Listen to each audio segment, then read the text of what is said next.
end users. They are the people who are doing the stuff that you want them to do. And for them, we are creating things. We create them things like video games. We create them things like leadership programs. We create them things like processes and education and training systems. And they are the ones who are actually consuming whatever you are giving to them. So for end user, in this context that I'm talking about, can be a student or a worker or whoever consumer. So I put them always in the same box.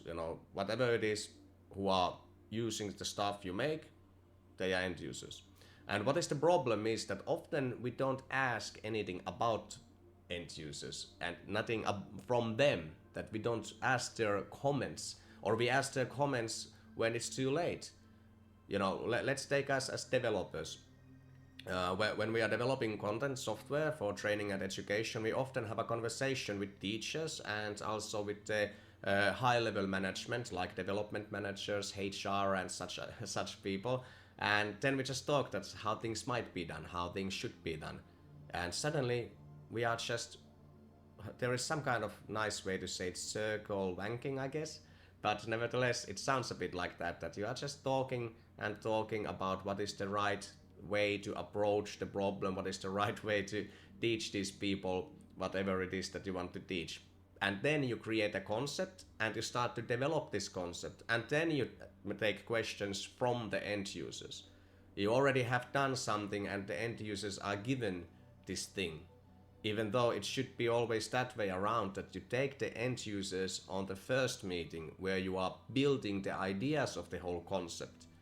Because often it is with education sector, for example, that adult people who think they are professionals, who doesn't even know what language the young people talk, don't actually know anything about how young people learn and want to learn. And then they just create content, and that content is very nice in perspective of developers and the teachers. And then probably the teachers and developers enjoy using the content, but then the end users might not feel that something is right. Because also there will become a problem when you ask about feedback from a product that is already on the development. Because of course you might get a positive comments from the people who don't know anything better to expect. You take a student and give them some kind of new software that has been developed and say, is that good? Of course they say that, yeah, it's nice. But would it really be something that they would have liked to have if they were given a chance?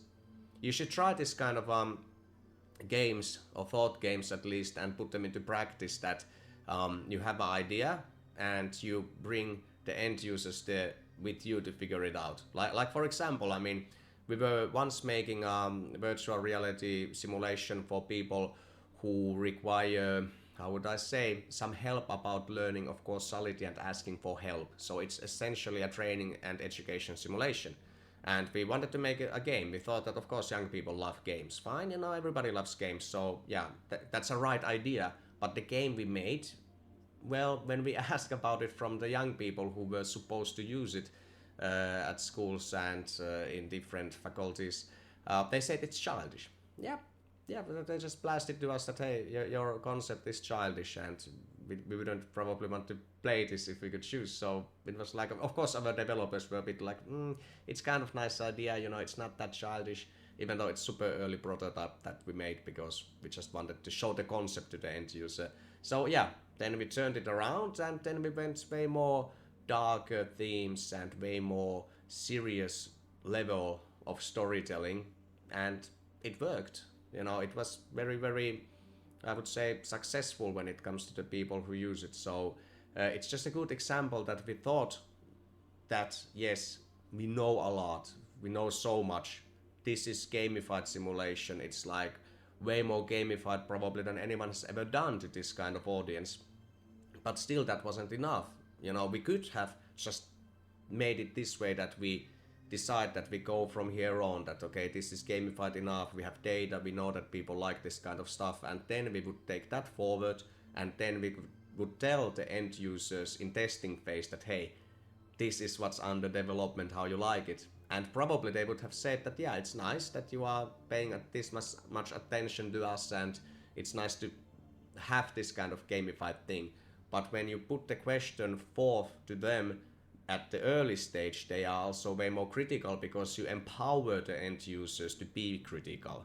So it's the same with the when you are on a working place. I mean, HR people, of course, they want to justify their existence and their PhDs or whatever and everything that they know the best. So usually they just think that they know the best, and they made a few survey where they take some questions and answers from the staff, and then they just think that they know how to implement stuff. I mean, it's insanely boring content, seriously, what is done to the people and expected them to go through. Like all sort of intranets and training sessions in corporations. I mean, really, I mean, if they would be meant to be consumed and enjoyed, probably they wouldn't look like they look right now. So that's more or less what I have to say about this end user topic. So if there is like a few bullet points, the points that I would like to put down is just, to put it simple, take the end users on the first meetings and develop with the end users whatever program you might be having. So try to be humble. You can be still a professional. You can justify your understanding of pedagogy or human resources or leadership and whatever with your ability to listen to the end user. And besides, it also gives you a good, this kind of, how would I say, insurance that your stuff is functional, because since you made it to end users who are the actual consumers about it, it also ties them to be part of your process and creation. So that means that the people are relatively lenient towards what's been done because it's done with them. So thank you.